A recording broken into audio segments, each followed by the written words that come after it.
Hello po ulit mga kapatid. Magandang umaga po ulit sa inyo. Nandito na naman po ako para mag-share sa inyo ng salita ng ating Diyos. Pero kagaya ng ating ginagawa, bago tayo mag-umpisa, mananalangin po muna tayo. Magsiyo po tayo. Aming Diyos na makapangyarihan sa lahat, maraming salamat na naman sa umagang ito. Una sa lahat, sa paggising mo sa amin ng maayos at malakas ang katawan. Salamat din Lord sa pinagkaloob mo ngayong umagang ito, ngayong araw na to upang kami makarinig, makapagbasa, makapag-aral ng iyong mga makapangyarihang salita. Salamat Pare God. Buksan mo po ang aming mga puso't isipan, turuan mo po kami gabayan upang ito'y lubusan naming maunawaan at maitatak namin sa kailaliman ng aming mga puso at naway puro salita mo lamang ang lumabas sa aking bibig. Thank you Father God. Thank you Jesus. Thank you Holy Spirit. Inaangkin na po namin ang katagumpayan ng aming gawain ito. Sa pangalan ng aming Panginoong Hesukristo, lahat tayo ay magsabi ng Amen and Amen. At ito po ang aking channel.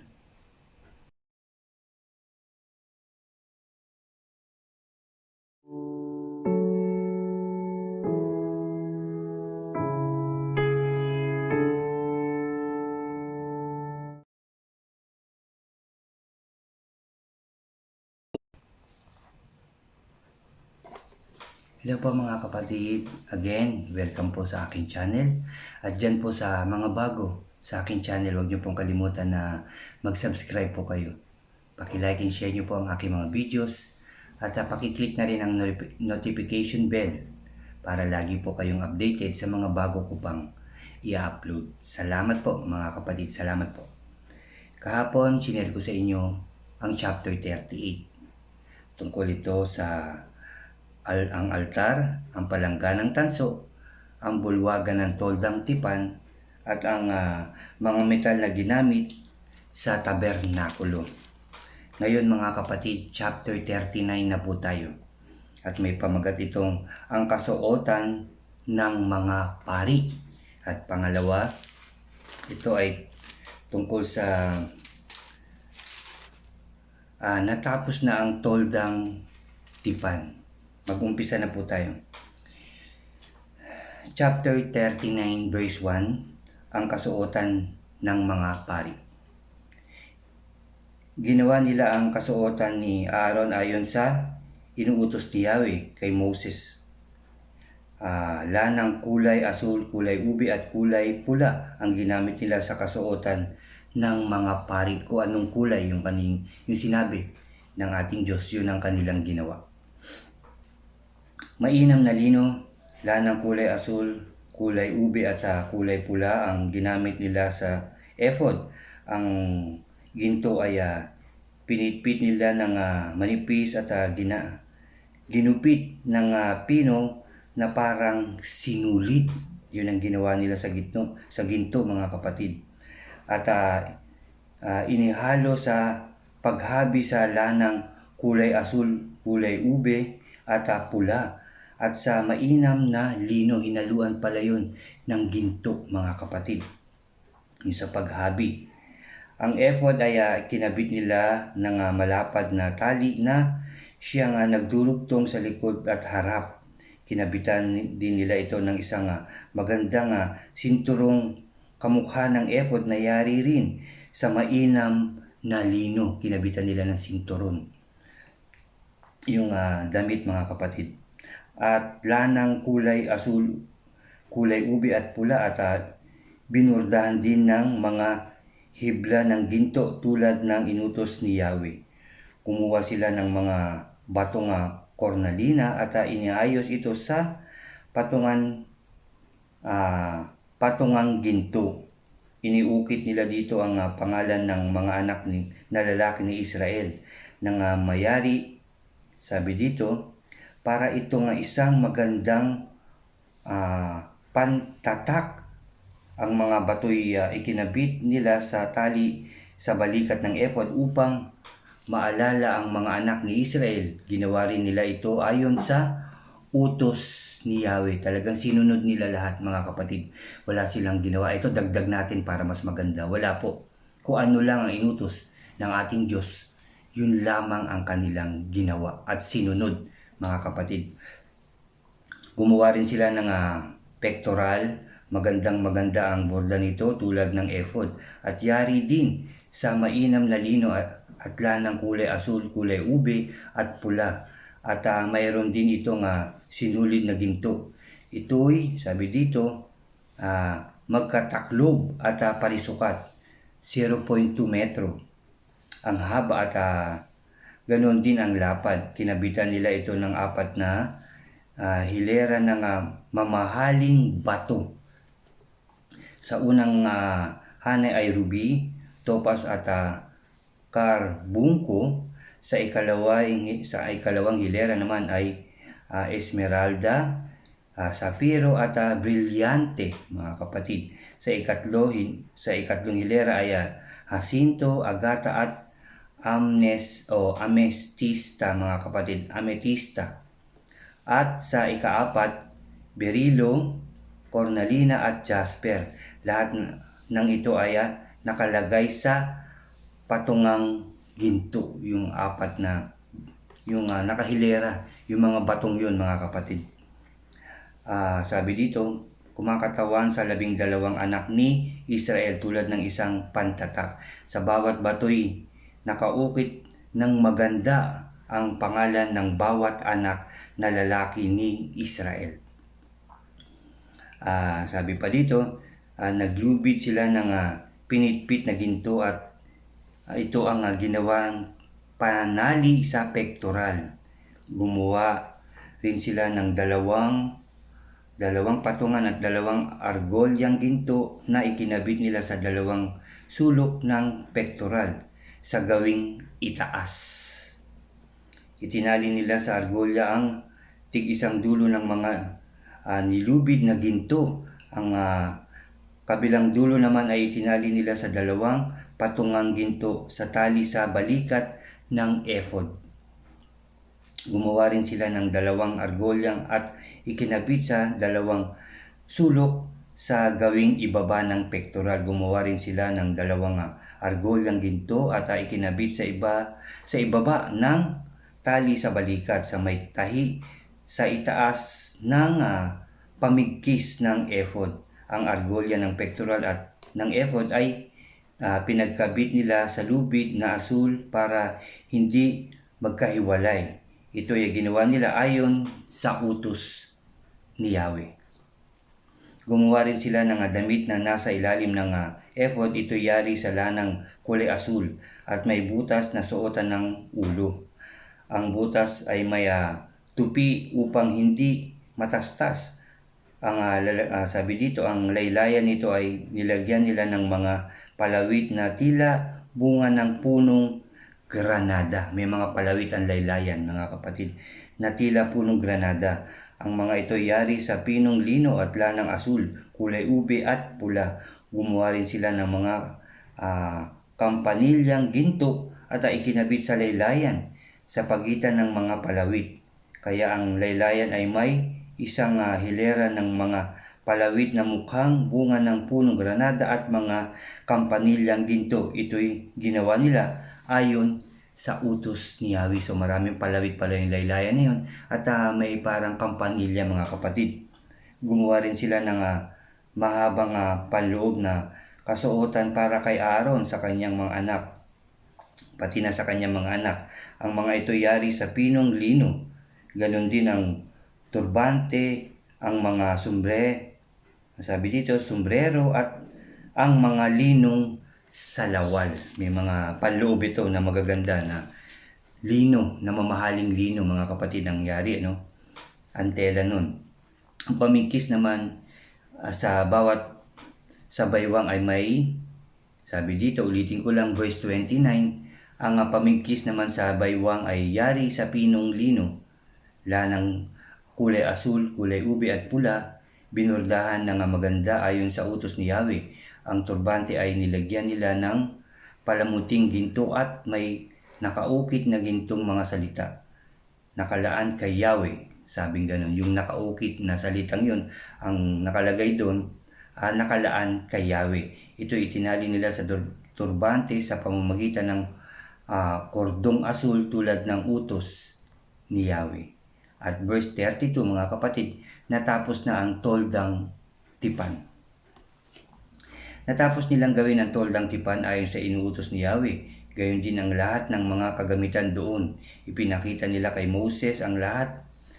Sabi dito, ang tabernakulo, ang tolda at lahat ng kagamitan dito. Ang mga kawit, mga patayo at pahalang sa balangkas tulad ng mga tungtungan nito. Pinakita na nila. Natapos na yung mga gagamitin, mga kapatid. Ang mga pantakip na balat ng tupa na kulay kinulayan ng pula, balat ng kambing at ang mga tabing. Ang kaba ng tipan, ang mga pasan nito at ang luklukan ng awa. Ipinakita rin nila ang mesa at ang mga kagamitan nito at ang tinapay na panghandog sa Diyos. Ang ilawan, ginto at ang mga ilaw at ang iba pang mga kagamitan nito at ang langis para sa mga ilawan, no? Nakumpleto na nila. Pinapakita na nila kay Moses ang lahat ng ginawa, ang lahat ng inutos ng Diyos kay Moses. Ipinakita na nila. Natapos na mga kapatid. Ang altar na ginto, ang langis na pampahid, ang mabangong insenso at ang kortina para sa pintuan ng tolda. Ipinakita rin nila ang altar na tanso kasama ang parilang tanso, ang mga pasanan, lahat ng kagamitan ng altar, ang palangganang tanso at ang patungan nito, ang mga kortina para sa bulwagang, ang mga poste at ang mga tuntungan nito, ang tabing sa pagpasok sa bulwagan, ang mga tali, ang mga tulos para sa tolda at lahat ng kagamitan sa paglilingkod sa loob ng toldang tipan. Ipinakita rin nila ang sagradong kasuotan ng mga pari para sa kanilang paglilingkod sa toldang o sa dakong banal. Ang banal na kasuotan ng paring si Aaron at ang kasuotan ng kanyang mga anak na maglilingkod bilang mga pari. At 42, sabi dito, lahat ng ito ay ginawa ng mga Israelita ayon sa inuutos ni Yahweh kay Moses. Ang mga ito ay isa-isang tinignan ni Moses at binasbasan ng matiyak na nayari ang mga ito ayon sa inuutos ni Yahweh. Tinignan na ni Moses ang lahat ng mga ginawa. At nung makita niya, ito'y binasbasan na, mga kapatid, dahil ito'y nasunod kung ano yung inuutos ng ating Diyos kay Moses at sa mga Israelita. Nagawa nila ito ng maayos dahil sa binigay na kahusayan, karunungan ng ating Diyos sa mga manggagawa. Binigyan yun ng katalinuhan. At yun nga ay natapos ng tama, maayos at napakaganda. Walang labis, walang kulang. Kung ano lang ang inutos ng ating Diyos, yun ang kanilang ginawa. Amen and amen. At yan po ang katapusan ng chapter 39, mga kapatid. Ulitin ko lang ang pamagat nito. Ang kasuotan ng mga pari, natapos na ang toldang tipan. Pinakita na, natapos na ang lahat ng gagamitin. Kagamitan, pati isusuot ng mga pari ay natapos ng lahat ng maayos. At sinunod nila kung ano man ang inuutos ng ating Diyos. Amen and amen. Ganon din nawa tayo mga kapatid. Sa kanyang salita, sa kanyang aklat, sa Biblia, naway ang kanyang mga inuutos sa atin ay atin din sundin. Ng totoo, ng tama, ng walang labis at walang kulang. Sumunod din tayo sa ating Diyos, mga kapatid. Kagaya ng pinagawa ng Diyos sa mga Israelita, kila Moses, sinunod nila ito ng maayos. At nandito ang kanyang salita na para natin basahin, kilalanin natin ang ating Diyos at para sundin ang kanyang mga sinasabi para sa lahat ng tao, mga kapatid. Hindi lang ito sa Israel, hindi lang sa Israelita, kundi ito para sa ating lahat, para sa lahat ng tao ang sumunod sa ating Diyos na buhay, mga kapatid. Salamat po muli mga kapatid. Salamat po ulit sa inyo sa pagsama nyo, sa pakikinig, sa pagbabasa ng salita ng ating Diyos. Nawa ito rin ay inyong sundan, mga kapatid, yung aking mga sinishare sa inyo. Pwede nyo rin itong tignan, basahin. At salamat sa ating Diyos dahil lagi niya tayong sinasamahan sa tuwing tayo magbabasa at mananalangin na galing sa ating mga puso. Mga kapatid, salamat po muli. Tayo ay mananalangin uli.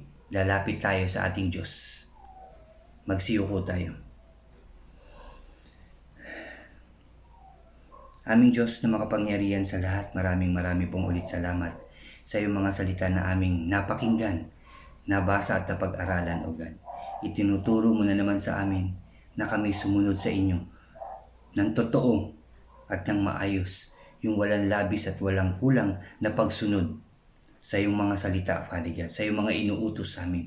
Turuan mo kami, gabayan mo po kami upang ito'y mapagtagumpayan namin, masunod namin ng maayos. Bigyan mo kami ng sapat na kalakasan, O Diyos, para ito'y aming masunod, O God.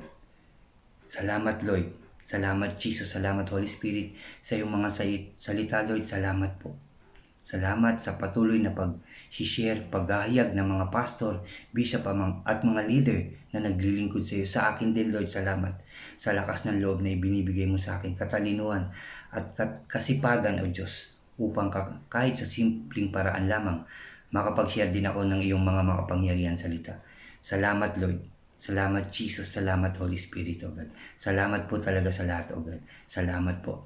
Lord, we pray and I pray na hindi lang ako, ang mga pastors and bishops, leader at ang mga kapatid ko na nakikinig sa akin ang makakilala sa iyo, kundi lahat ng tao, O God.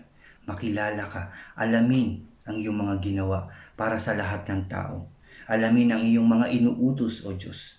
Kilalanin ka ng bawat tao, O God. Yan ang aking panalangin, yan ang aming panalangin, O Diyos. Dahil yan ang purpose kung bakit nandito kami sa lupa. Ang sumunod sa iyo, ang kilalanin ka, at ang maglingkod sa iyo, O Diyos. Salamat, Lord. And I pray din, Lord, huwag mo pong pabayaan ang bawat presidente ng bawat bansa. Maging maayos sila, maging tama ang kanilang mga ginagawa, at sumunod din sila sa iyo. At sa kanila, at sa iyo, sila, O God, humingi ng tulong, kalakasan at katagumpayan, O Diyos. Dahil ikaw ang nagbibigay ng lahat ng yan, O God. Kalakasan, katalinuhan, kasipagan, katagumpayan, sa iyo lahat galing yan, O Diyos. Sa iyo galing ang lahat ng narito sa daigdig, O Diyos. Salamat, Father God. Salamat, Jesus. Salamat, Holy Spirit, O God. Magtatagumpay ang bawat presidente, ang kanilang mga kasamahan, kami lahat sa inyong pangalan, O Diyos. Dahil kami ay susunod sa iyo, O Diyos, sa iyong mga sinasabi at inuutos sa aming lahat, O God. Thank you, Lord, sa kalakasan. Thank you, Lord, sa kasipagan. Thank you, Lord, sa katagumpayan, O Diyos. Salamat po. Inaangkin na namin ang katagumpayan dahil ang bawat bansa ay magtatagumpay. Magiging maayos ng muli, magiging ligtas, magiging masagana at magiging tagumpay ang bawat tao, bawat lugar at bawat bansa. In Jesus' name, O God. In Jesus' name. Thank you po ulit, Lord, sa pagdinig mo sa aming mga panalangin. Ang mga may sakit ay gagaling na in Jesus' name. Ang mga nagugutom ay muli mong pakakainin in Jesus' name. Ang mga nalulungkot ay muli mong pasasayahin, O God, in Jesus' name. At ang lahat ng tao magtatagumpay, magiging maayos, masaya, masagana ang bawat tao, ang bawat lugar, ang bawat bansa, O God, in Jesus' name. Dahil po sa inyong pagmamahal sa lahat ng tao, sa lahat ng taong nagbalik loob sa iyo, Lord, sa lahat ng taong nagsisi sa mga kasalanan. Yan ay dininig mo na ang kanilang panalangin, ang aming panalangin. In Jesus' name, O God. In Jesus' name. Salamat po muli sa iyong mga salita. Salamat po muli sa iyong pagmamahal, O Diyos. Salamat po sa lahat ng blessings.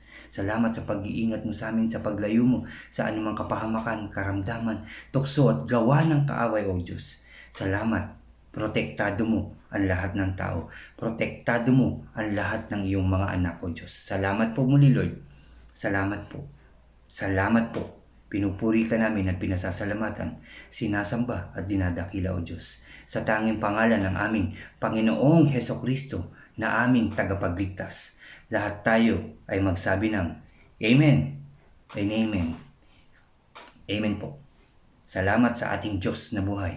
Narinig niya na ang iyong panalangin at ang ating panalangin. Salamat po.